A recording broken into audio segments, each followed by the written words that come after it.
નમસ્કાર. બનાસતક ન્યૂઝ નેટવર્કના દર્શક મિત્રો, આજે ગુજરાતના વિધાનસભાના અધ્યક્ષ શંકરભાઈ ચૌધરી સાથે એક્સક્લુઝિવ ઇન્ટરવ્યુ છે. અને બનાસકાંઠા જિલ્લામાંથી બે જિલ્લા એટલે કે જિલ્લાનું વિભાજન થયું અને એક નવા જિલ્લાનું નિર્માણ થયું, વાવ-થરાદ. અને ત્યારબાદ અનેક એવી અટકળો થઈ, અનેક ચર્ચાઓ થઈ. હાલ પણ જે પ્રકારે વિરોધ ચાલી રહ્યો છે તેને લઈને આજે ગાંધીનગર ખાતે પહોંચ્યો છું અને વિધાનસભાના અધ્યક્ષ અને થરાદના લોકસેવક એવા ધારાસભ્ય શ્રી શંકરભાઈ ચૌધરી સાથે એટલા માટે વાત કરવી છે કે અત્યારે જે વિભાજન થયું છે તેને લઈને સાહેબ શું કહેવા માંગે છે, લોકો વિરોધ કરે છે તેને લઈને શું કહેવા માંગે છે, જેના અનુસંધાને અમે આજે ગાંધીનગર ખાતે પહોંચ્યા છીએ. સાહેબ શું કહેશો? પહેલા તો બનાસતકમાં આપનું હાર્દિક સ્વાગત છે. થેન્ક યુ સાહેબ, સૌ પ્રથમ તો આપને શુભેચ્છાઓ કે જિલ્લાનું વિભાજન થયું અને નવનિર્માણ જિલ્લાનું નવી રચના થઈ. તેના માટે સરકારશ્રીનો આભાર વ્યક્ત કરું છું અને આપને પણ શુભેચ્છાઓ પાઠવું છું. સાહેબ, પ્રથમ વાત મારી એ હશે કે વાવ-થરાદ જિલ્લો જાહેર થયો અને વિરોધના સૂર બહાર પડ્યા, આજ દિવસ સુધી હજુ થમ્યા નથી. શું કારણ છે? તમે મીડિયાએ પણ મને લાગે છે કે વિરોધની બાબતો જોઈએ છીએ, તેના બદલે ત્યાં રાજી કેટલા છે, ખુશ કેટલા છે તે તમે બતાવતા જ નથી. દાખલા તરીકે સુઈગામ તાલુકો, આખો તાલુકો કેટલો ખુશ છે, જે સરહદી વિસ્તારનો, શેવાડાનો, બોર્ડર ઉપર આવેલો તાલુકો, એનું ક્યારેય બતાવતા નથી. બે તાલુકા થઈ શકે એવડો મોટો વાવ તાલુકો છે, એની આખી પ્રજા એકમત થઈને બધા લોકો કેટલા ખુશ છે એનું ક્યારેય ઇન્ટરવ્યુ તમે બતાવ્યું નથી કોઈ ચેનલોને. થરાદ તાલુકો 2.5 તાલુકા બની શકે એટલી મોટી પ્રજા છે એ વિસ્તારની, એટલા બધા ખુશ છે વિસ્તારના પ્રજાજનો, એનું ક્યારેય બતાવતા નથી. લાખણી તાલુકો એકમત બનીને આખો તાલુકો ખુશ થઈને એમ કહે છે કે અમારા માટે, આ સરહદી વિસ્તાર માટે રાજ્યના મુખ્યમંત્રીશ્રીએ ખૂબ મોટું કામ કર્યું, એનો ગામોગામ બધા લોકો આભાર માને છે. એનું કોઈ બતાવતા નથી. પરંતુ બે જગ્યાએ વિરોધ થતો હોય તો એને જ વાતને હાઇલાઇટ કરવા માટેનો સતત પ્રયત્ન થાય છે. હું માનું છું કે બંને પાસા જોવા જોઈએ કે આટલા આખા વિસ્તારની અંદર બધા ખુશ છે, બધા અભિનંદન આપી રહ્યા છે, તો એ બાબત પણ બતાવવાનું કામ મીડિયાએ કરવું જોઈએ.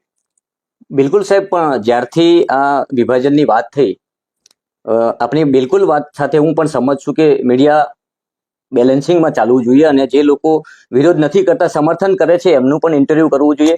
બિલકુલ અમે એ પણ પ્રયાસો કરશું અને કર્યા છે. પરંતુ અત્યારે જે હાલમાં જે છેલ્લી ગઈકાલની સાંજ સુધીમાં આપે પણ જોયું હશે કે છેલ્લી ઘડી આપી સરકારે અરજીઓ સ્વીકારવાની, તો એમાં પણ ઘણો બધો વિરોધ જોવા મળ્યો. ગઈકાલે સાંજે પણ તમે જોયું કે એક જ વ્યક્તિ 6000 જેટલી અરજીઓ લઈને દિયોદર પ્રાંત કચેરી પહોંચે છે અને એમાં પણ વિરોધ. એટલે હું માનું છું કે અત્યારની જે તબક્કાની વાત કલેક્ટરશ્રીએ જાહેરનામું કાઢ્યું છે એમાં કેટલી અરજી લઈને આપવું કે એવું કંઈ સ્પષ્ટ કહ્યું નથી, પણ જેને જેને રજૂઆત કરવી હોય એ લોકો કરી શકે રજૂઆત. તો મેં જે તમે ગઈકાલનો ઇન્ટરવ્યુ જે બતાવો છો એ લાખણી તાલુકાના ભાઈ ડોક્ટર દવે કરીને છે ને, એ એમના બાપા તાલુકા પંચાયતના પ્રમુખ હતા, મહેશભાઈ જસરાવાળા, એમના દીકરા છે. અને એમણે જે વાત કરી ઇન્ટરવ્યુમાં, મેં મારા રૂબરૂ વાત નથી થઈ, તો એમણે કહ્યું કે તાલુકાના બધા ગામોમાંથી 100-200 લોકો ભેગા થઈને બધાએ જે અરજીઓ આપી છે એ અરજી લઈને એક તાલુકાની અંદર જ એમની જગ્યા નથી, એમને શેખ દિયોદર એમનું પ્રાંત ઓફિસ છે એટલે દિયોદર આવવું પડે, એટલે બધામાંથી લઈને ત્યાં આગળ આવે જમા કરી લેવું પડે. એમાં વિષય ક્યાં છે? એમાં આપવા દો, ન આપવા દો. લાખણી તાલુકાનો પણ એટલો જ અધિકાર છે, ધાનેરા તાલુકાનો એટલો અધિકાર છે, દિયોદર તાલુકાનો એટલો અધિકાર છે. અને કોને અરજી આપવી, કોને ન આપવી, એ વિષય મને લાગે છે કે એ દરેકનો અધિકાર છે, દરેક આપે. એમાં એવું કોઈ જગ્યાએ નથી કહ્યું કે એક જણે એક અરજી લઈને પ્રાંત ઓફિસ આપવું. જો ખરેખર એવું કરે તો થરાદની અંદર 50,000 અરજીઓ આપી છે, તો 50,000 લોકો ભેગા થાય ત્યાં પ્રાંત ઓફિસની આગળ ક્યાંય જગ્યા જ નથી. તો દરેક ગામના, 2 ગામના, 4 ગામના, 5-5, 10-10 ગામના લોકો લઈ જઈને ત્યાં આપે છે. વાવમાં એવું જ કર્યું છે, થરાદમાં એવું કર્યું છે, ધાનેરામાં ગામે ગામથી બધા ભેગા થઈને 2-4 ગામના લોકો લઈને ત્યાં આપવા જાય છે. એ જ રીતે મને લાગે છે લાખણી તાલુકાના આ ભાઈ ત્યાં આપવા માટે ત્યાં બધા ભેગા થઈને બધા વતી થઈ ગયા હશે, એવું જશે. સાહેબ, વર્ષોથી પણ એ એમના વિરોધના કોઈ હોય કે ના અમારે નથી લાખણી તાલુકામાંથી કોઈ આમાં થરાદમાં રહેવું એવું જો કોઈ કહેતા હોય તો એની અરજી લઈ લેવી જોઈએ, પણ એવું કોઈ છે નહીં મને લાગે છે. બધા એક સાથે એકમત બનીને બધા કહે છે કે અમારે વાવ થરાદમાં રહેવું છે, તો એની અરજી લેવામાં વાંધો શું હોય? સાહેબ એમ એના માટે વિરોધ શું કામ કરવાનું? બિલકુલ ઓગળ જિલ્લાની વર્ષોથી કહેવાય છે કે માંગણી છે, અને સરકારે એવું કહેવાય છે કે ત્યાં સર્વે પણ કરાવ્યો છે. કઈ તારીખે તો સર્વે કરાયો, સાહેબ, ક્યારે કરાયો, કોણે કરાયો? કોઈ માહિતી હોય તો રાજભાઈ આપો ને મારા ધ્યાનમાં આવે. બિલકુલ સાહેબ, માહિતી નથી, પરંતુ આવી ચર્ચાઈ રહી છે કે સરકારે સર્વે પણ કર્યો છે ઓગળના નામ. એવું જો સર્વે કર્યો હોય મને હોય તો માહિતી થોડીક આપો.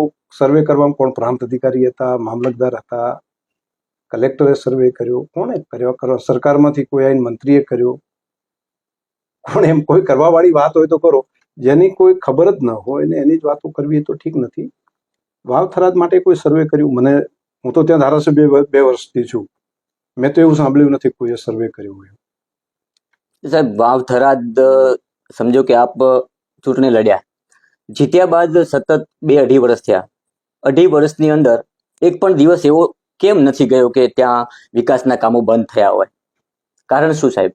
તો એ જમા પાછું ગણવું કે રાજભાઈ ઉધાર પાછું? સાહેબ જમા પાછું છે એટલે વાત કરું. હું એ જ કહું છું, દરેક જનપ્રતિનિધિને, ચૂંટાયેલા કોઈ પણ જનપ્રતિનિધિનું એ કર્તવ્ય છે કે પોતાના વિસ્તારને શ્રેષ્ઠ વિસ્તાર બનાવવા માટે મહેનત કરે. હું જો ન કરું તો મારી ફરિયાદ એવું હોય.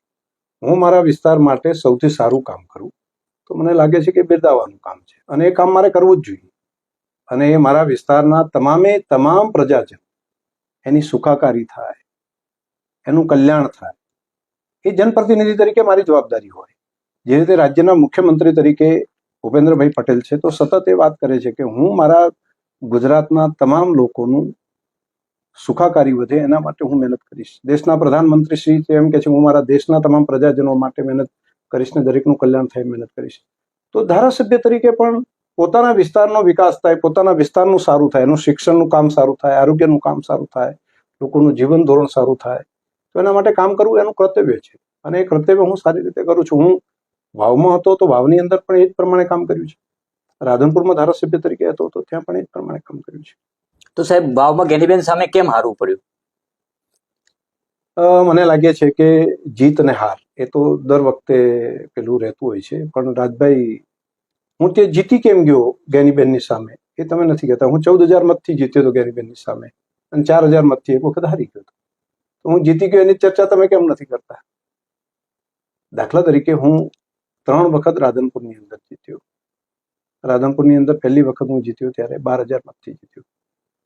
બીજી વખતની ચૂંટણી લડ્યો ત્યારે 18,000 મતથી જીત્યો.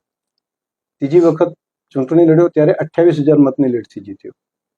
અને ચોથી વખત વાવની અંદરથી જ્યારે વિભાજન થયું અને નવું સીમાંકન થયું એ પછી એ સીટની અંદર મારે લડવાનું થયું ત્યારે 14,000 મતથી જીત્યો.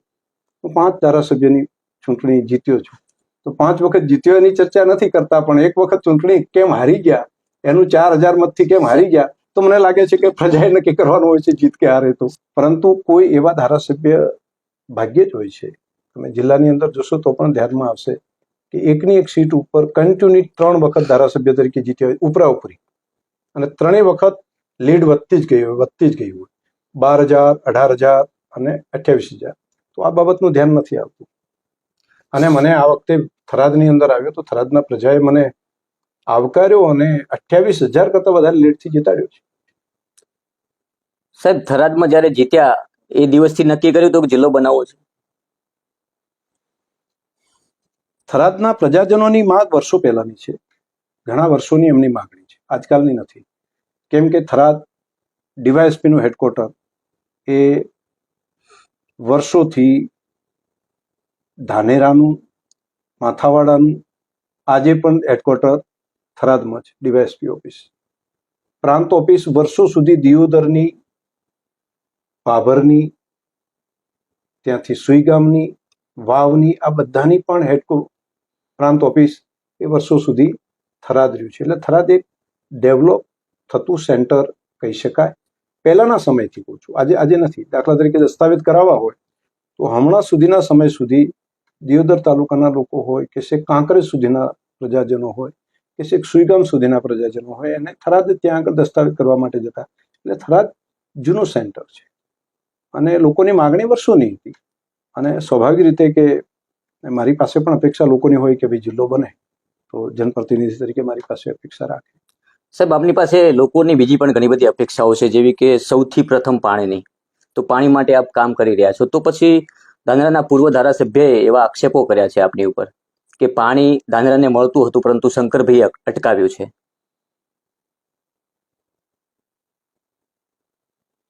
રાજભાઈ, કોને શું બોલવું એના માટે તો હું એમનો કોઈ માલિક નથી કે કોણે શું વાત કરવી. દરેક પોતાની રીતે વાત કરી શકે. પણ એ ધારાસભ્ય હતા ત્યારે હું એ ધારાસભ્ય હતો રાધનપુર. જી. અને ત્યારે હું રાધનપુરની અંદર નર્મદાના પાણી લાવવા માટે મહેનત કરતો હતો અને રાધનપુરના દરેક ગામોની અંદર નર્મદાનું પાણી રાધનપુર સાંતલપુરની અંદર પહોંચાડવા માટેનું મારું કર્તવ્ય હતું, મેં બજાવ્યું હતું. મારે તો વાત નથી થઈ. રહી વાત, હું તો કોઈને આપવા વાળો છું, કોઈને અટકાવવા વાળો નથી. મેં જીવનની અંદર ક્યારેય નથી કર્યું. એવી પણ મેં તેમના વિડીયો મેં સાંભળ્યો, એની અંદર વાત એવી હતી કે શંકરભાઈને કેબિનેટની અંદર શંકરભાઈએ ના પાડી. બિલકુલ ના પાડી એવી વાત કરી. એ એમણે બોલ્યા હતા. પહેલો વિષય એ છે કે એ ધારાસભ્ય હતા ત્યારે હું મંત્રી જ નહોતો. હું મારા પૂરા જીવનની અંદર માત્ર મારો 20 વર્ષનો કાર્યકાળ પૂરો થયો ને હવે આગળ ચાલી રહ્યું છે, એની અંદર માત્ર 3 વર્ષ જ મિનિસ્ટર રહ્યો છું. એટલે 14 થી કરીને 17 સુધી તો 3 વર્ષ જ મંત્રી રહ્યો. મારી વાત આખી પૂરી સાંભળશો. એ ધારાસભ્ય હતા ત્યારે હું મંત્રી નહોતો. એ ધારાસભ્ય હું 14 પછી મંત્રી બન્યો, 14 થી 17માં. એ 14 થી 17માં ધારાસભ્ય નહોતા, એ પહેલા હતા. રહી વાત, હું મંત્રી હતો ત્યારે એમ કે છે કે હું મંત્રી હતા અને ત્યારે શંકરભાઈને મેં વાત કરી. તો પેલો એવો વિષય છે કે પાણીની યોજનાઓ મંજૂર કરવાનું કેબિનેટમાં નથી થતું. કેબિનેટની અંદર નિર્ણય કરવાનો નથી હોતો. પાણીની કોઈ યોજના મંજૂર કરવા માટેનું કામ, મંજૂર કરવાનો નિર્ણય એ સિંચાઈ મંત્રી અને માન્ય મુખ્યમંત્રીશ્રી તરીકે નિર્ણય કરવાનો હોય છે. તો મને લાગે છે કે એના ઉપરથી જ અંદાજ આવી જાય છે કે હું સીધે સીધો મારે કઈ એમનો જવાબ આપવાનો નથી, સીધે સીધું સમજી શકાય. તો સાહેબ, એ ટાઈમે પણ સરકારમાં આટલું જ વજૂદ હતું શંકરભાઈનું જેટલું આજે છે? એ વખતે એટલે મંત્રી હતા ત્યારે? નહીં, મંત્રી નતા ત્યારની વાત છે. આ જે આક્ષેપો થયા એ મંત્રી નતા ત્યારની વાત છે. હું તો માનું છું કે દરેક ધારાસભ્યનું, ચૂંટાયેલા દરેક પ્રતિનિધિનું વજૂદ હોવું જોઈએ. દરેક ચૂંટાયેલા પ્રતિનિધિને લોકોનો 2 લાખ લોકોનો અવાજ હોય છે ધારાસભ્ય એટલે એનો અવાજ હોવો જ જોઈએ અને એમાં વજૂદ હોવું એ પોઝિટિવ છે. અને રહી વાત, વજૂદ એટલે શું? વજૂદ કંઈ હોતું નથી. વજૂદ માત્ર પુરુષાર્થનો હોય છે. જનપ્રતિનિધિ તરીકે રોલો પાડવા માટે નથી હોતું. જનપ્રતિનિધિ આપણે બનીએ છીએ, ધારાસભ્ય બનીએ છીએ એટલે પ્રજાની સુખાકારી માટે આપણે કેટલા કલાક કાઢીએ છીએ, પ્રજાની સુખાકારી માટે આપણે કેવી મહેનત કરીએ છીએ, પ્રજાની સુખાકારી માટે આપણે કઈ રીતે મહેનત કરીને આપણા વિસ્તારને વધારે ફાયદો કરી આપીએ છીએ, આ પોતાનું દરેકનું કર્તવ્ય હોય છે. અને પહેલા દિવસથી કરીને અત્યાર સુધી મને તો લાગે છે, મારું તો લક્ષ્ય રહ્યું છે કે જ્યારે પણ જે કામ મળ્યું હોય એને બેસ્ટ કરવાનું, એમાં આપણે લાગી જવાનું. એમાં વજૂદ કંઈ ના હોય. હવે કોઈ માણસ મહેનત કરીને સફળતા મેળવી પડે તો એનો વજન છે, અને કોઈ માણસ ન કરી શકે તો એમ કે અમારું વજન નથી, તો એ વજન હોતું નથી. મહેનત કેટલી કરે છે તમે હું રાજનીતિની અંદર જો ટાઈમ આપ કરવું અને 24 કલાક રાજકારણ જ કર્યા કરવું તો મારો ટાઈમ ત્યાં જતો રહેશે. હું 24 કલાક માત્ર બેસણાઓની અંદર જ ટાઈમ કાઢ્યા કરું તો મારો ટાઈમ એની અંદર જતો રહેશે. એના બદલે હું મારા વિસ્તારના વિકાસ માટે કેટલો ટાઈમ કાઢું છું, હું મારા વિસ્તારના પ્રજાજનોનું સુખ વધે એના માટે હું કેટલું કામ કરું છું. દાખલા તરીકે હું સરકારમાં આરોગ્ય મંત્રી તરીકે હતો તો મેં જિલ્લાના અત્યાર સુધીના ઇતિહાસમાં ક્યારેય ન મળ્યા હોય એટલા પેટા સેન્ટરો મંજૂર કર્યા છે. 100 કરતા વધારે એટલા તમારા દિયોદર તાલુકાની અંદર પેટા સેન્ટરો મંજૂર કરીને આપ્યા. એ ટાઈમે કહું છું, એ ટાઈમે ક્યારેય ન મળ્યા એટલા પીએસસી સેન્ટરો મંજૂર કરીને આપ્યા. અને સીએસસી ને પણ અપગ્રેડ કરવાનું કામ માત્ર દિયોદર જ નહીં, એ થરાદ હોય ત્યાંથી કરીને નવું સીએસસી તળાવની અંદર બનાવવાનું હોય, નવું ધાનેરાની અંદર અમારા વસંતભાઈ પુરોહિત લઈને આવ્યા હતા તો ત્યાં આગળ મંજૂર કરવાનું હોય. દરેક જગ્યાએ, દરેક તાલુકાની અંદર, અહીંયા ડીસાની અંદર સબ ડિસ્ટ્રિક્ટ હોસ્પિટલ બનાવવાનું કામ હોય. બધી જગ્યાએ આપણાથી બનતું જેટલું કામ થઈ શકે એ આપણે કરવું, એ આપણું કર્તવ્ય છે અને આપણે કરવું જોઈએ. સાહેબ, એ વખતે વિચારી લીધું હતું કે થરાદની અંદર અત્યાધુનિક આટલી મોટી હોસ્પિટલનું નિર્માણ થશે? ના, એ વખતે નહોતું વિચાર્યું. હું ધારાસભ્ય બન્યા પછી મેં રાજ્ય સરકારને વિનંતી કરી અને રાજ્ય સરકારે આ વાતને સ્વીકારી. એટલે હું આભારી છું માન્ય મુખ્યમંત્રીશ્રીનો અને માન્ય આરોગ્ય મંત્રીશ્રીનો કે એમણે એક જિલ્લાની અંદર બીજી એવડી મોટી હોસ્પિટલ, સબ ડિસ્ટ્રિક્ટ હોસ્પિટલ, મેં એમને વાત પણ સમજાવી કે આ બાજુનો આવડો મોટો સરહદી વાવ તાલુકો, સુઈગામ હોય, બાબર હોય, ત્યાંથી આ બાજુ દિયોદર હોય, લાખણી હોય, થરાદનો વિસ્તાર હોય, આ બધાને નજીકમાં આવડી મોટી કોઈ હોસ્પિટલ નથી. એને છેક પાટણ અથવા તો પાલનપુર અથવા તો અમદાવાદ સિવિલમાં જવું પડે છે. તો અહીંયા એક આવડી હોસ્પિટલ, આધુનિક હોસ્પિટલ હોય તો તાત્કાલિક લોકોને ઘર આંગણે સારવાર મળી શકે ને લોકોના જીવ બચાવી શકાય. અને એના માટે રાજ્ય સરકારે ઉદારતાપૂર્વક હોસ્પિટલ મંજૂર કરી અને આજે એનું કામ ખૂબ સારી રીતે થઈ રહ્યું છે. આગામી 1 વર્ષના સમયગાળાની અંદર આ હોસ્પિટલનું લોકાર્પણના કામમાં પણ તમને બધા મીડિયાવાળાને બધાને બોલાવીશું અને એનો ફાયદો ગરીબ માણસને થશે, તમામ જ્ઞાતિ સમાજના સામાન્યમાં સામાન્ય માણસને, અને એકલા થરાદને નહીં, આજુબાજુના બધા તાલુકાને એનો ફાયદો થશે. સાહેબ, હાલ જે વિરોધ થઈ રહ્યો છે જિલ્લા વિભાજન બાદ, એમાં એવા સૂર પણ છે કે હવે કોઈને વધારે ઇન્જર્ડ થયો છે, કોઈ અકસ્માત સર્જાયો છે, કોઈ વધારે બીમારી છે, તો એમને રિફંડ કરવા હોય તો આમ થરાદ હોસ્પિટલ લઈ ગયા હોય તો ત્યાંથી અમદાવાદ જવું તો પાછું જવું પડે. તો અહીંથી પાલનપુર, પાટણ, મહેસાણા બધી જગ્યાએ જવાય અને થરાદ આમ છેવાડે પડે છે. આવા આક્ષેપો છે સાહેબ. રિફર કરવા શું કેમ પડે? સુવિધા જેવી બનાવો ને કે ત્યાંથી જે અમદાવાદમાં સારવાર મળતી હોય એ થરાદની અંદર જ મળે. આ હોસ્પિટલ બની જાય છે તો આપણે એવું શું કામ આપણે વિચાર કરીએ કે પાલનપુર આપણે નહીં હંગરે એટલા માટે આપણે અમદાવાદ જવું પડશે. અને રહી વાત જવા માટેની, જવા આવવાની વાત, તો જવા આવવાનો રસ્તો થરાદથી સીધો અમદાવાદનો રસ્તો, ગાંધીનગરનો રસ્તો, એ એક્સપ્રેસ હાઈવે બની રહ્યો છે. માત્ર 1.5 થી 2 કલાકના સમયગાળાની અંદર ગાંધીનગર કે અમદાવાદ આવવાની વ્યવસ્થા થઈ જશે. એટલે આવવામાં કોઈ અગવડતા નહીં થાય. સાહેબ, રેલવે સ્ટેશનની વ્યવસ્થા જિલ્લાના વડુ મથક વાવ થરાદ હોય અને ત્યાં નથી, ભવિષ્યમાં થશે? ભવિષ્યની અંદર શું થશે મને ખબર નથી, પરંતુ જિલ્લા માટેનું નવો જિલ્લો જે નિર્માણ થઈ ગયો છે તો નવા જિલ્લા માટેના જે એરિયા આવશે એ બધા એરિયાના તમામ પ્રજાની બધી સુખાકારી વધે એ માટે બેસ્ટ પ્રયત્ન કરીશું.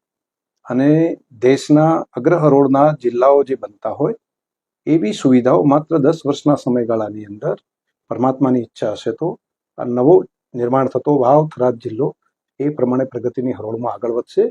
અને વાવ થરાદ હું બોલું છું એટલે માત્ર વાવ થરાદ નહીં, એ આખા એરિયાની અંદર એ જિલ્લાના તમામ લોકો, દાખલા તરીકે અમારી પહેલી પ્રાયોરિટી શું હોય તો નવા નિર્માણ થતા વાવ થરાદ જિલ્લાના તમામ ગામો સુધી નર્મદાનું પાણી, એના તળાવો કઈ રીતે ભરી શકાય એ માટેનો ટાર્ગેટ હોવો જોઈએ અને એના માટે પૂરી મહેનત કરશું. દાખલા તરીકે ત્યાં હોસ્પિટલની સુવિધા, તો આજે કેન્સર માટે છેક અમદાવાદ સુધી આવવું પડે છે, કેન્સરની બીમારી માટે, હાર્ટની બીમારી માટે છેક અમદાવાદ સુધી આવવું પડે છે. તો ત્યાં એવા ઇન્સ્ટિટ્યૂટ ઊભા કરીશું કે જેથી કરીને અમદાવાદ ન આવવું પડે. ત્યાં ઘર આંગણે જેની સારવાર લોકોને, સામાન્ય ગરીબ માણસને પણ સારવાર મળી શકે. એજ્યુકેશન માટે અત્યારે બહાર જવું પડશે, બીજા જિલ્લાઓની અંદર જઈને બધા એજ્યુકેશન માટે જાય છે.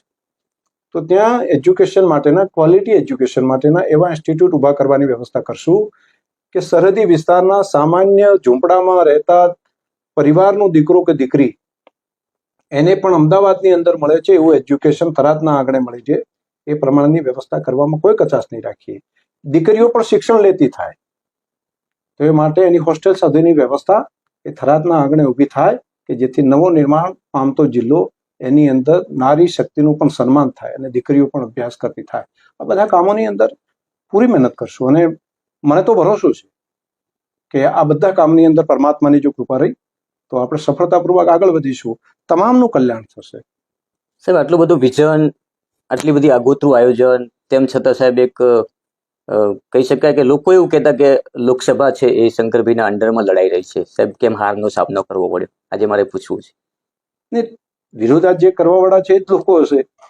હું મારા અંડરમાં ક્યાંથી, હું વિધાનસભાનો અધ્યક્ષ છું, મારા અંડરમાં ક્યાંથી લડાય? પરંતુ નેરેટિવ જ જો બનાવી નાખવો છે તો બનાવી શકું. એ તો પછી આ વિધાનસભાની ચૂંટણી આવી ત્યારે છેલ્લા 2-4 દિવસ શંકરભાઈ લડે છે એમ કરીને વાવની અંદર મેદાનમાં મને ખેંચીને લાવ્યા હતા બધા. એમ કરીને સ્વરૂપજીને જીતાડી દીધા. ના, જીતાડ્યા પ્રજાએ, વાવ વિસ્તારના પ્રજાજનોએ. પરંતુ ખેંચીને લાવ્યા હતા બધા. પણ શંકરભાઈની ભૂમિકા અહમ રહી છેલ્લે જ્યારે મેદાનમાં ઉતર્યા ત્યારે. ઠીક છે ભાઈ, લોકો એવું કહે છે. પરંતુ ખેંચીને એમ વિરોધ પક્ષના નેતા આવે ત્યાં તો પણ કોંગ્રેસ પક્ષના પ્રમુખ આવે, પ્રદેશ પ્રમુખ શક્તિસિંહ ગોહિલ, તો એ આવીને એમ વાત કરે.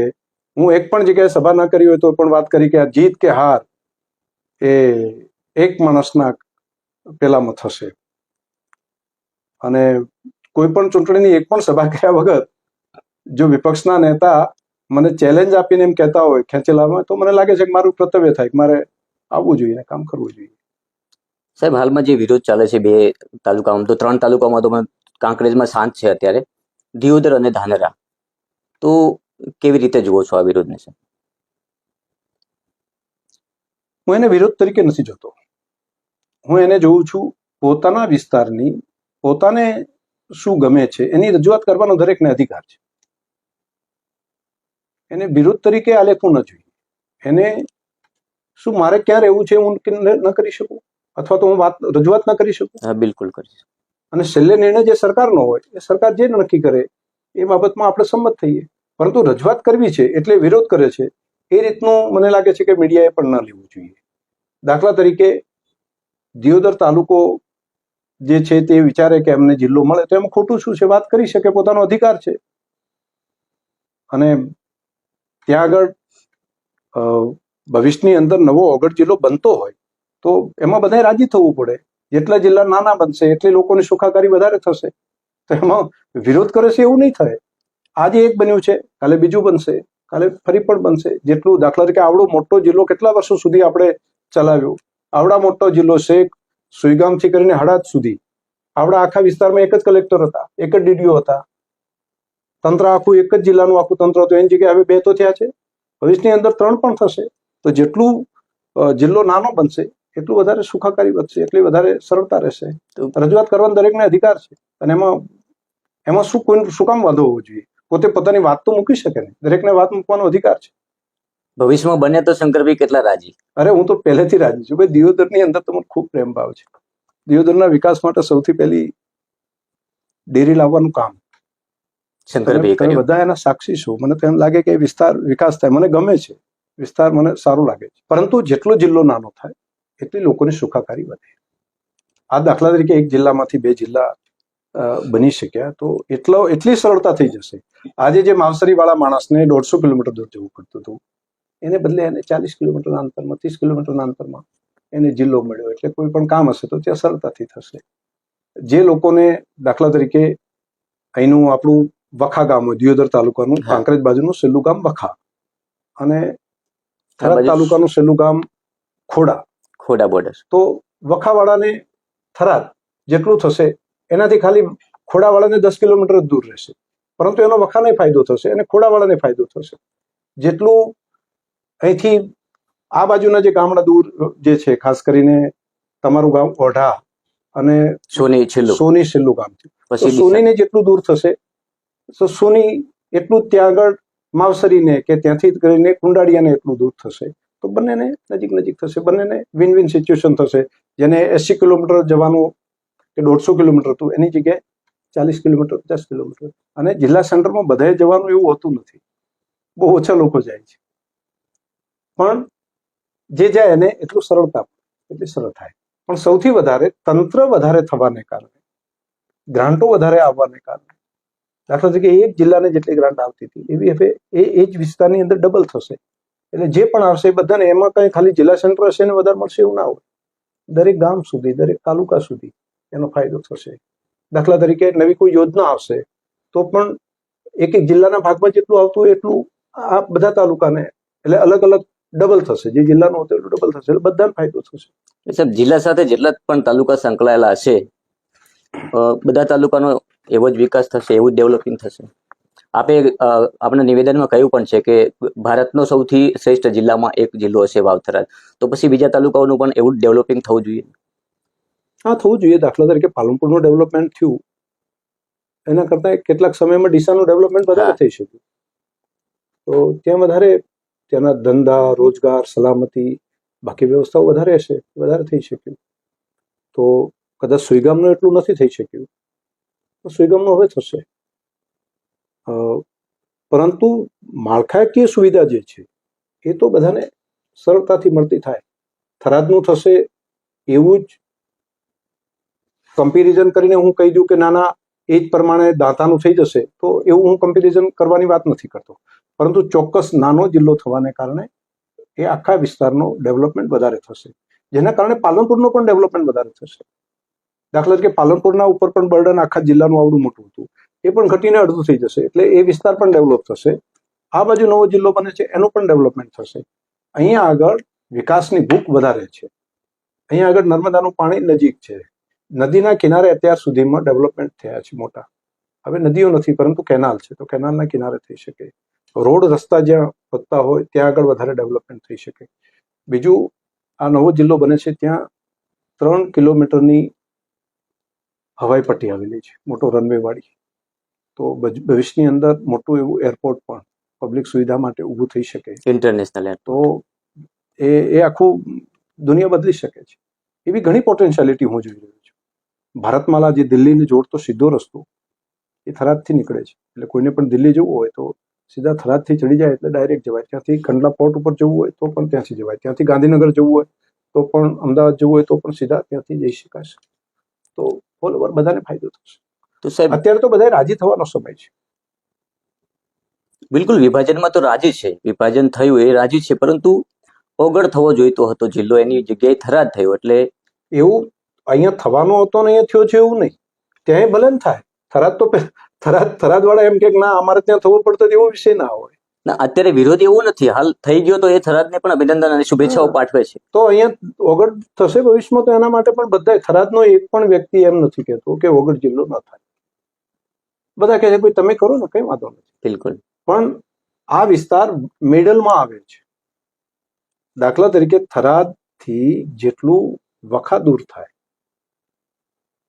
એના કરતા વધારે થરાદના છેલ્લા ગામડાનું છે. તમે અંતરમાં આપશો ને ત્યારે ધ્યાન ઉપર આવશે. રાસણા ચોથા નેસડા, રાસણા જાઓ, ચોથા નેસડા જાઓ, કોઈ પણ ગામ છેલ્લા જેટલા ગામ છે એ દિયોદરના છેલ્લા ગામ કરતા, જે છેલ્લા ગામોને, દિયોદરના છેલ્લા ગામોને જેટલું થરાદ દૂર પડે એના કરતા થરાદના છેલ્લા ગામોને થરાદ દૂર પડે છે.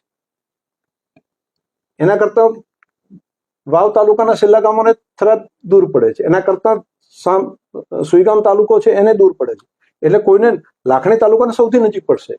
કેમ કે લાખણી સૌથી નજીક છે, તો લાખણી તાલુકાને એકદમ નજીક આવી જશે.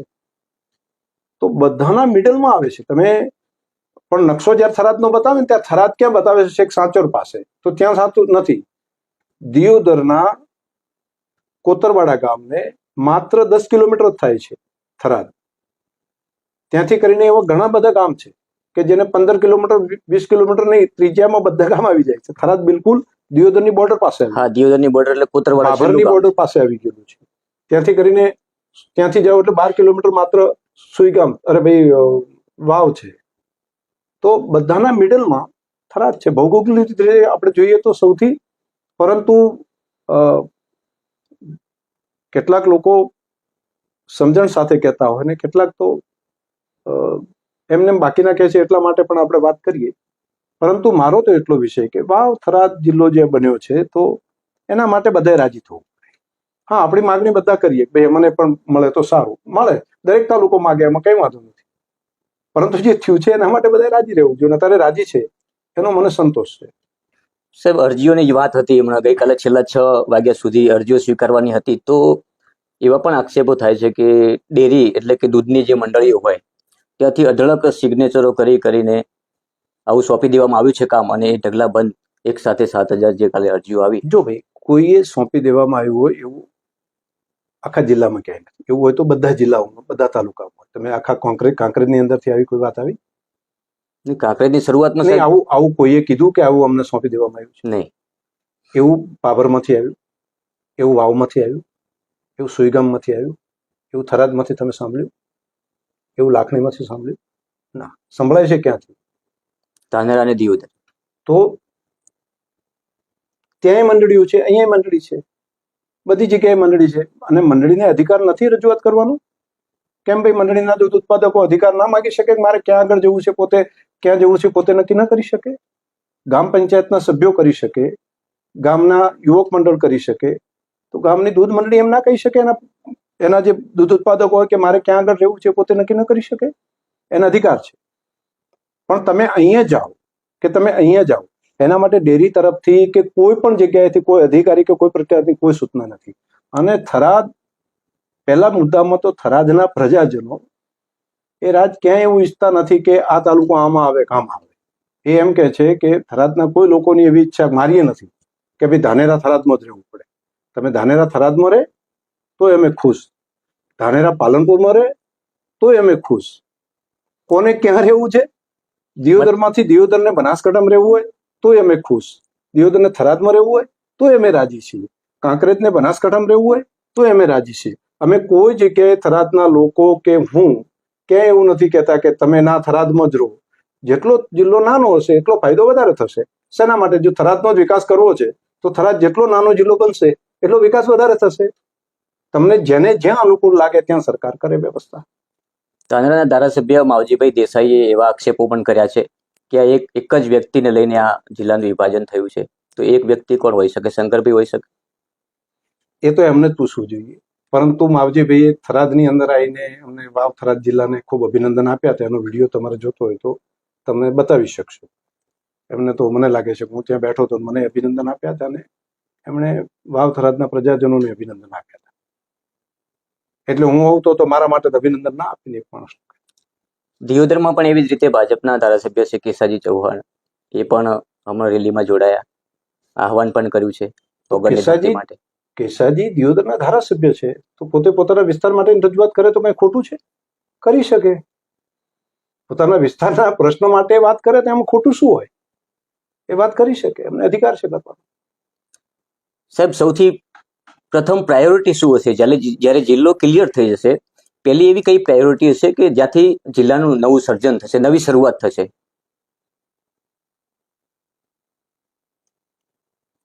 ને એક તો જિલ્લો જ્યારે બનતો હોય છે ત્યારે આ કામ કરવાનું જે છે એ સરકાર કક્ષાનું કામ સરકારના લોકો કરશે. હું સરકારનો ભાગ નથી, આપના ધ્યાન ઉપર રહે. હું વાવ થરાદના ધારાસભ્ય તરીકે છું અને વિધાનસભાના અધ્યક્ષ તરીકે છું. સરકારના પ્રભારી મંત્રી હોય, સરકારના માન્ય વડા તરીકે માન્ય મુખ્યમંત્રી શ્રી હોય, એ કયા કયા નિર્ણય કરવા, શું કરવા, બધા એ કરતા હોય છે. પરંતુ નવો જિલ્લો જ્યારે બનતો હોય ત્યારે એની કચેરીઓનું કામ, એના કચેરીઓના વિભાજનનું કામ, કચેરીઓમાં સ્ટાફ મૂકવાનું, પછી નવી કચેરીઓ ચાલુ કરવાની. અત્યારે હાલ પહેલા તબક્કે કદાચ બિલ્ડિંગો ન બનેલી હોય તો બીજા જે મકાનો છે એની અંદર કાર્યરત કરવાનું કામ, આ કામ બધા લેવા જોઈએ. ડેવલપમેન્ટ તરીકે જો આખા જિલ્લાનું તમે વિચાર કરો છો તો એ કામને એક પાણી સૌથી મોટી સમસ્યા છે. તો જળ સંચયનું કામ અને બીજું પાણી પાઇપલાઇનોથી તળાવ ભરાવાનું કામ, આ મને લાગે છે પ્રાયોરિટી લેવી જોઈએ. અને આ કામને લીધું છે. એ દિયોદરના વિસ્તાર હોય કે લાખણીનો વિસ્તાર હોય, એના માટે માન્ય કેસાજી પણ સક્રિયતાપૂર્વક રજૂઆતો કરી છે અને ઘણું બધું કામ એમાં પ્રગતિમાં પણ છે. હું પણ પૂરેપૂરી એની અંદર મદદ કરી રહ્યો છું કે આ લાખણીનો વિસ્તાર હોય કે દિયોદરનો હોય, બધે એના તળાવ ભરાય અને એમાં બધા એક મત બનીને નર્મદાના પાણીથી તળાવ ભરાય એના માટેનું કામ કરવામાં પૂરી ટીમ અને માન્ય મુખ્યમંત્રી શ્રી ખૂબ પોઝિટિવ એની અંદર રિસ્પોન્સ આપી રહ્યા છે. એવું જ કામ થરાદની અંદર તળાવો ભરવાનું કામ, જે પૂર્વ દિશાના જે ગામો છે ત્યાં નર્મદાનું પાણી સિંચાઈ માટે નથી, સૂકો વિસ્તાર છે, તો ત્યાં તળાવ ભરાય અને ત્યાંથી સિંચાઈ થઈ શકે એ માટેની જે યોજના આખી મંજૂર કરાવી છે. એની સાથે સાથે ધાનેરાનો પણ સમાવેશ મેં કરાવ્યો છે. હું કેટલાક મહિના પહેલા રવિ ગામ છે ધાનેરાનું, ત્યાં આગળ ગયો હતો અને ત્યાં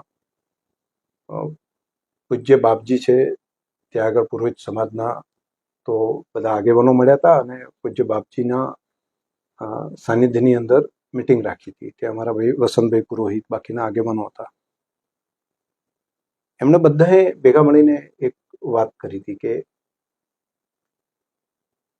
શંકરભાઈ, પાણી અહીંયા જો મળી જાય તો ખૂબ સારું, અમને નર્મદાના પાણીથી તળાવ ભરાય તો સારું.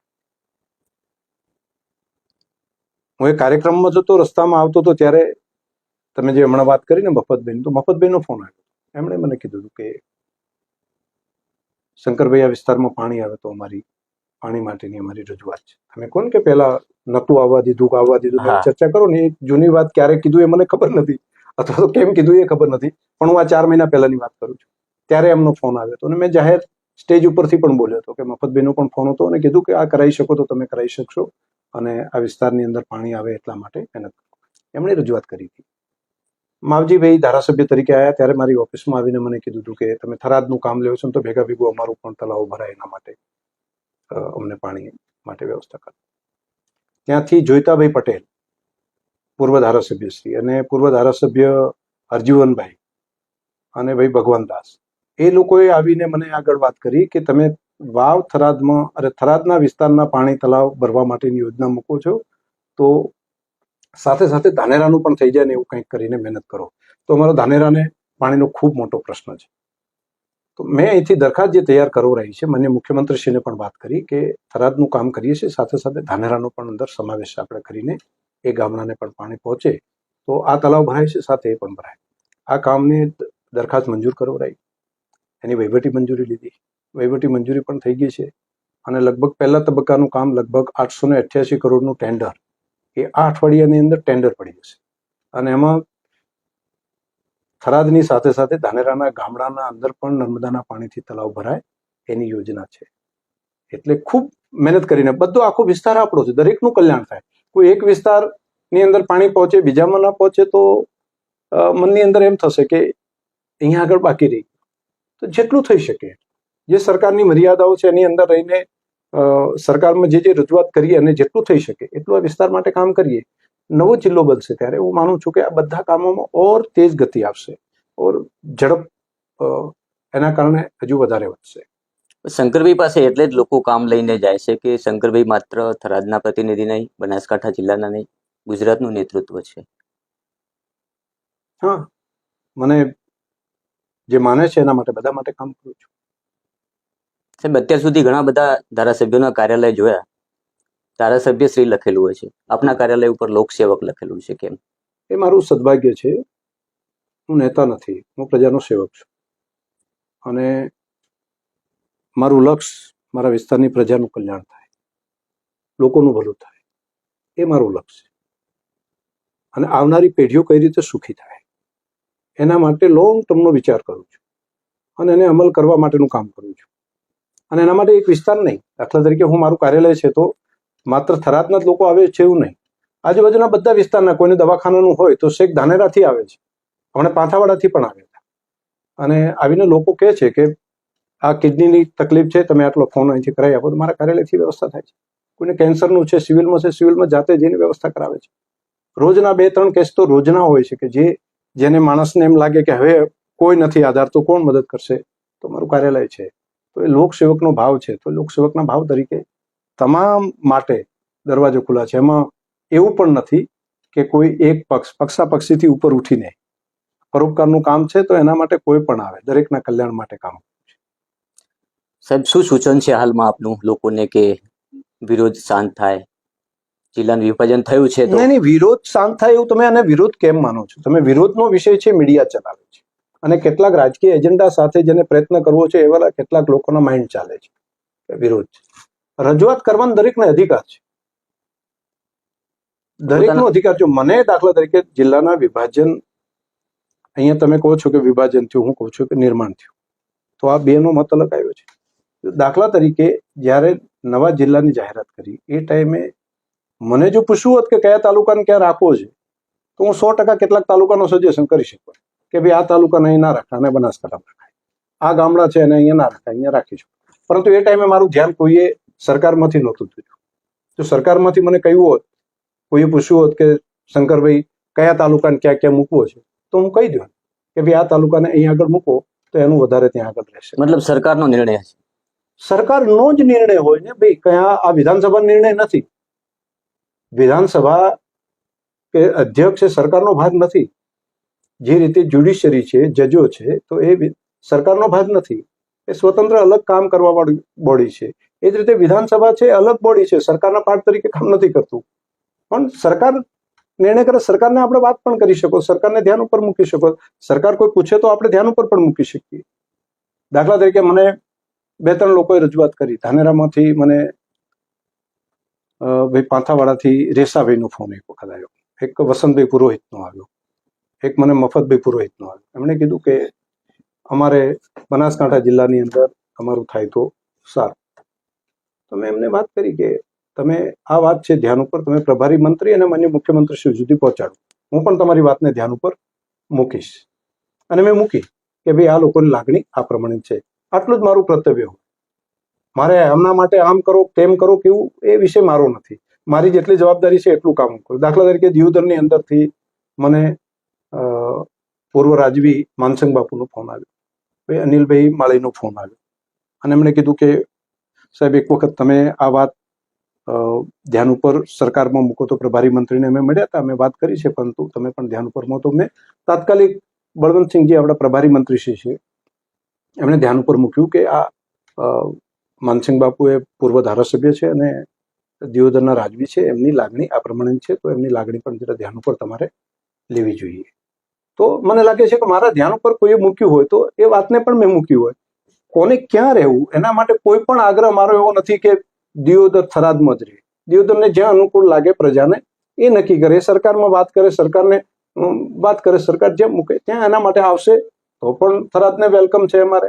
નહીં આવે અને તે બનાસકાંઠામાં રહેશે તો પણ એટલો જ પ્રેમ રહેશે. બનાસકાંઠા માટેનો એટલો જ પ્રેમ રહેવાનો છે. બનાસકાંઠા એ આપણો જ છે, બનાસકાંઠા થોડો પરાયો છે.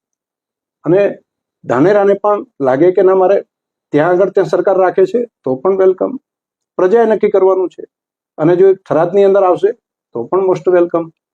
થરાદના પ્રજાજનોને એવું ક્યાંય આગ્રહ નથી કે અમારો જિલ્લો ખૂબ મોટો થવો પડે, એની સરહદો આવડી મોટી હોવી જોઈએ, એવું થરાદના પ્રજાજનો કે હું નથી માનતા.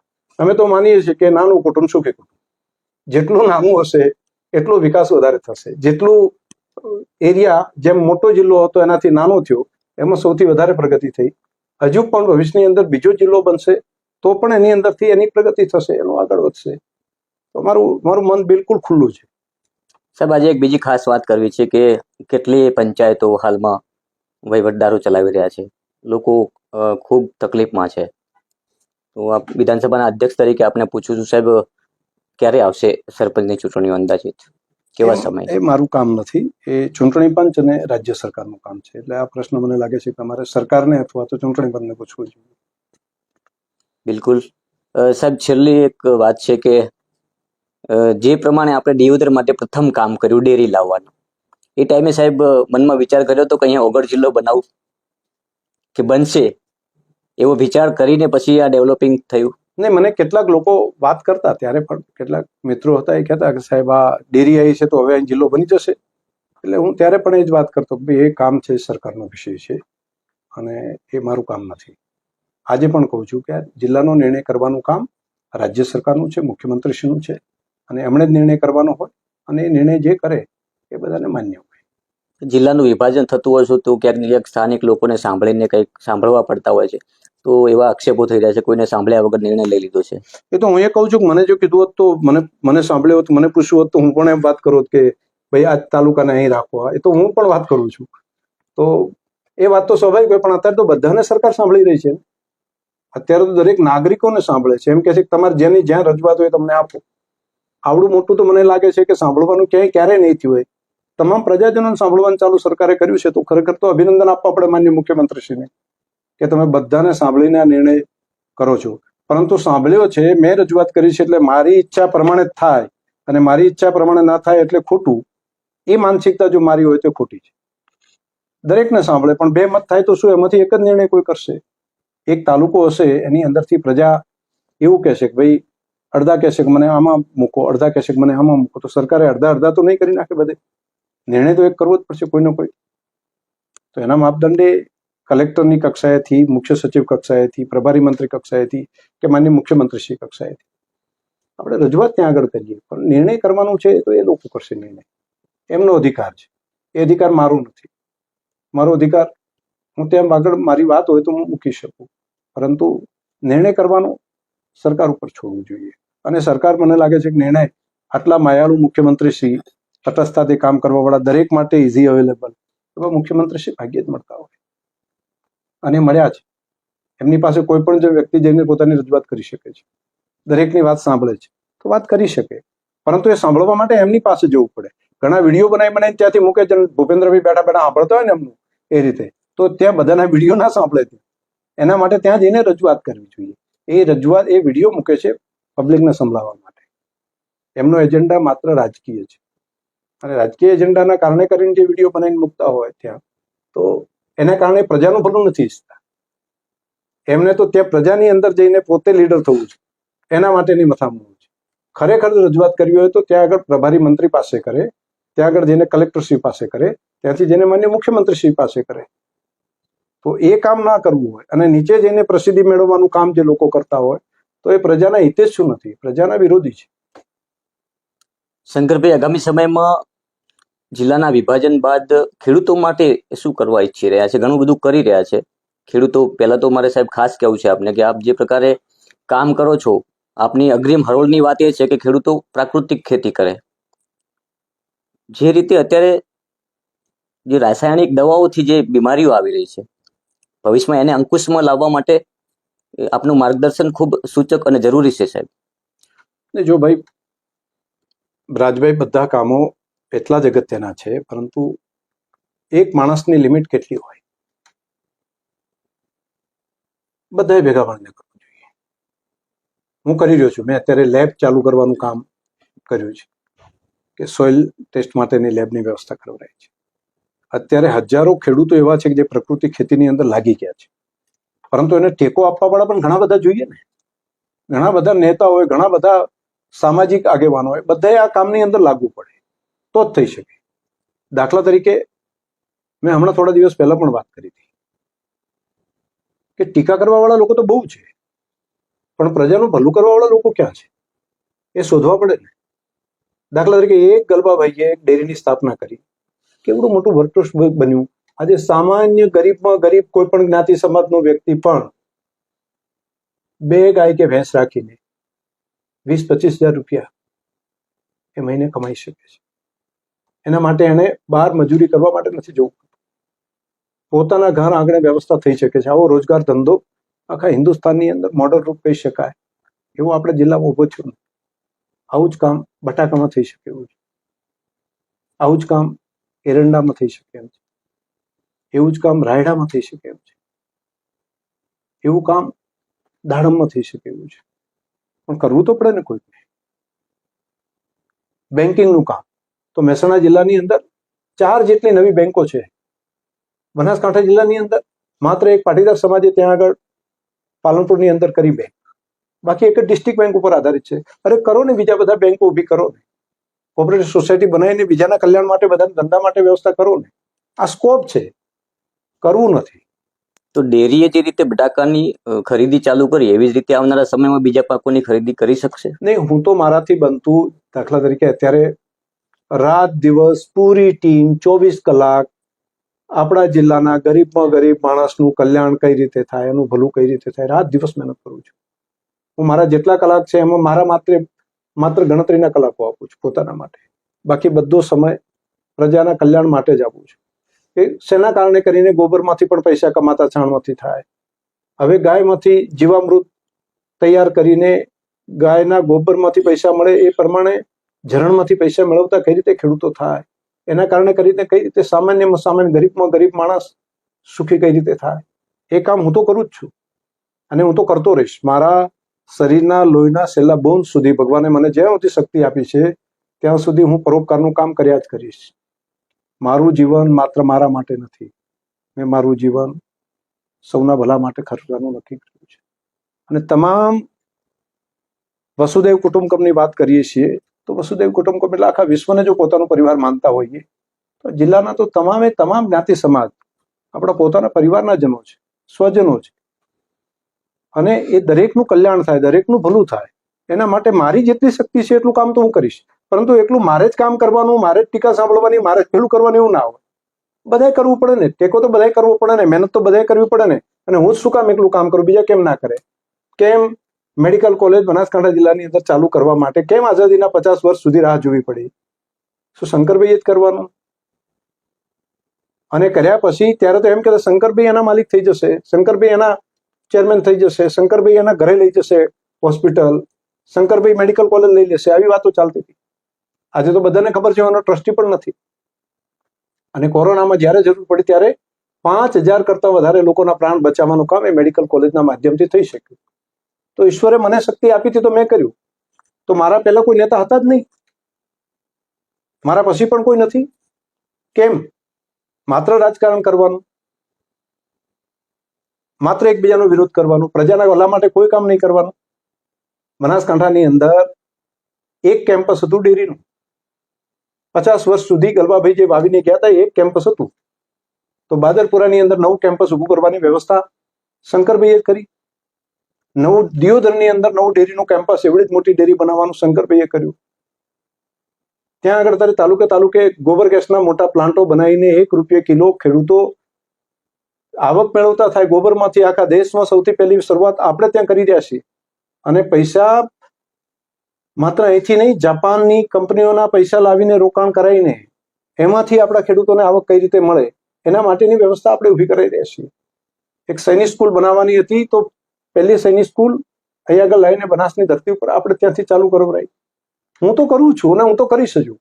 હું નર્મદાની નહેર છે તો એની અંદર દાડમ માટેનું સેન્ટર પણ અત્યારે, દાડમ અને ખારેક માટેનું મોટું સેન્ટર ગુજરાતનું, એ હું વિચારું છું કે બનાસકાંઠાની અંદર મંજૂર કરાવીને આપણે લાવીએ.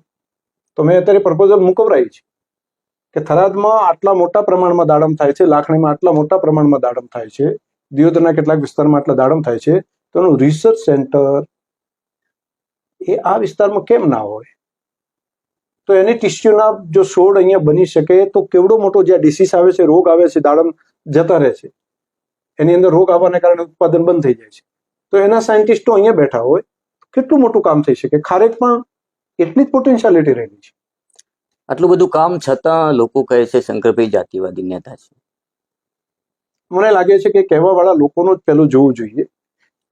ઘણી વખત ચશ્મા પહેરેલા હોય ને રાજ, તો એમ લાગે કે અહીંયા દાગ છે, અહીંયા કચરો પડ્યો છે, અહીંયા કચરો પડ્યો છે, અહીંયા કચરો પડ્યો છે. ખરેખર એને એના ચશ્મા ઉપર કચરો હોય એટલે એને બધી જગ્યાએ કચરો જ દેખાતો. એટલે જે લોકો કહે છે એની પોતાની માનસિકતા મને લાગે છે કે એવી હોય. શંકરભાઈ જોડે જઈએ એટલે ઇતર સમાજના કામ નથી થતા, આવા આક્ષેપ છે. એવું કોઈ એકાદ ઉદાહરણ આપવું જોઈએ. લોકો એવું કહે છે. મારા માટે ઇતર સમાજ કે મુખ્ય સમાજ, સૌથી મોટો સમાજ ઠાકોર સમાજ છે. મારા માટે તો એ પણ એટલો જ છે. અને ઇતર સમાજ એટલે ત્યાં આગળ નાનામાં નાનો, ત્યાં આગળ નાઈ સમાજનું ઘર હોય, 2-5 ઘર, એ મારા માટે તો એટલો જ સરખો છે. તો અમે ઇતર કોને ગણવું અને પેલું કોને ગણવું? મારા માટે તો બધા સમાજો એક સમાન છે. મારા માટે કોઈ પણ, હું જ્ઞાતિ તરીકે વિચાર નથી કરતો. મારા જે સંસ્કારો છે, મને જે RSSમાં મળ્યા છે, એ જાતિથી ઉપર ઉઠેલા છે, રાષ્ટ્રવાદના સંસ્કારો છે.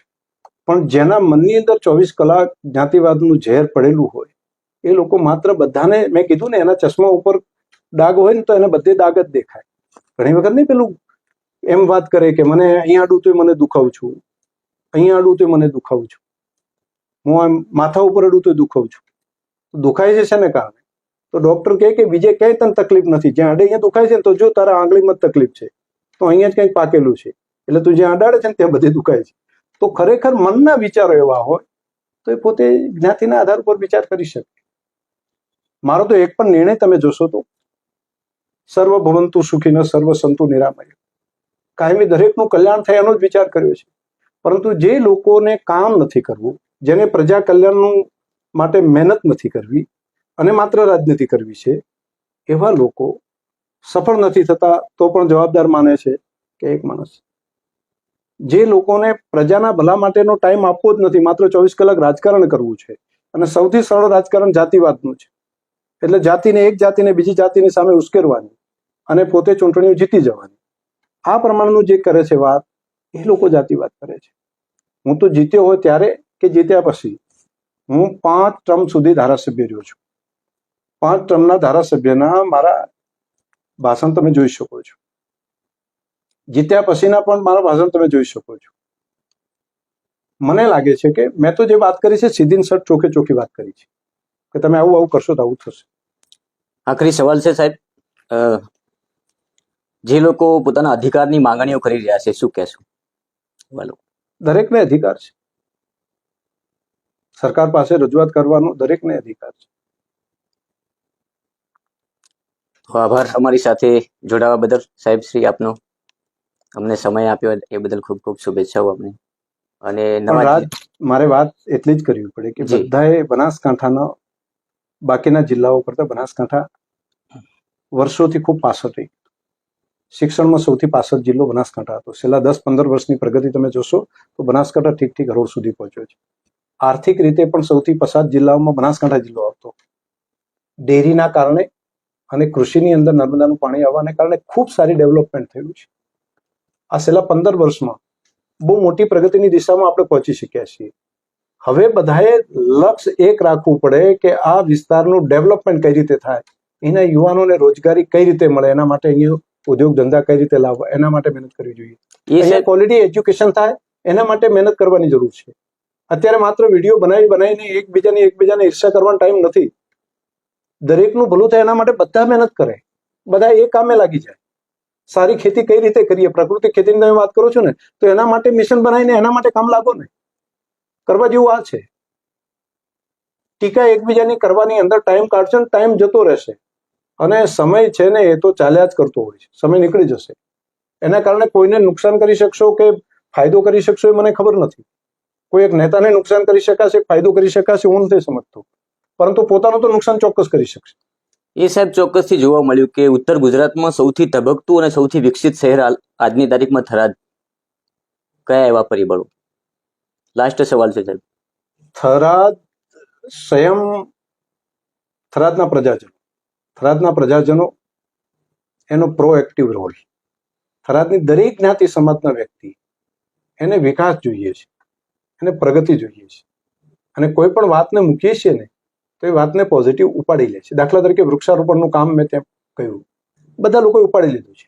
મેં એમને કહ્યું કે આપણે ભેગા થઈને સ્વચ્છતા માટેનું કામ કરીએ.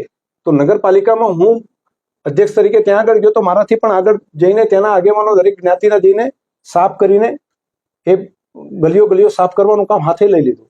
દાખલા તરીકે મારે અંડરગ્રાઉન્ડ વાયર મૂકવાનો હતો, વીજળીના વાયર લટકતા જે તાર હોય ને એને અંડરગ્રાઉન્ડ કરવા હતા. તો જેને લોકોને વાત કરી કે આપણે અંડરગ્રાઉન્ડ વાયર કરવા છે, તો બધાએ પોતાની જગ્યાએ આપીને કીધું તમે તારે અહીંથી નાખો, અમને કોઈ વાંધો નથી.